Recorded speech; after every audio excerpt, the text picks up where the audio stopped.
Agasitrahako anao tsy misaraka amin'ny televiziona malagasy manolotra ny araba topilasy topivavy manasanao ranaraka ny fampalalam-baovao hatramin'ny farany. Namaly ireo fangatahana sivy nataon'ny syndicat-ny postra malagasy ny ministeran'ny postra sy ny fifandraisan-davitra taorian'ny fifampitiniana teo amin'izy ireo narakitra anaty boky ireo teboka sivy ireo nosony avy ny rotonta ny tsahatra arak'izany ny grevy ny syndicat-ny mpiasan'ny postra malagasy Fitsondry Maservelo sy Stéphane Alphonse no nanangona ny vaovao.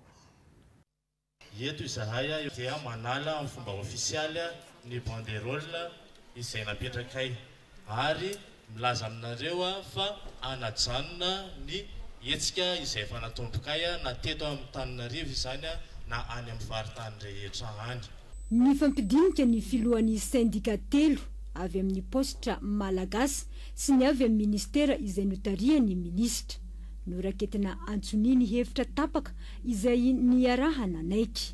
Ny fanaraka ny rototo fa tsy nisy najanona na iray azy ireo teboka sivy no tanisainy ny syndicat niarahana ny dinika niaraka tamin'ny andriamatoa ministra tamin'ny alina. Tao anatin'izany ny statut privatisation sa filialisation ny nanaovany ao anaty SNI ao dia tolokevitra nomeny ny avy aty amin'ny syndicat hoe filialisation no ekenay fa tsy privatisation.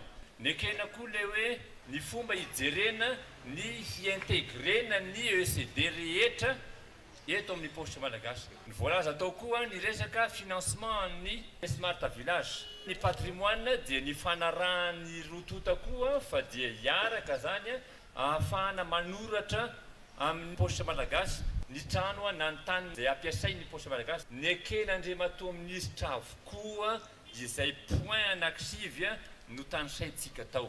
Manomboka mandray ny asany ireo mpiasan'ny postra malagasy manerana ny nosy taorian'ny fifanarahana Antsony.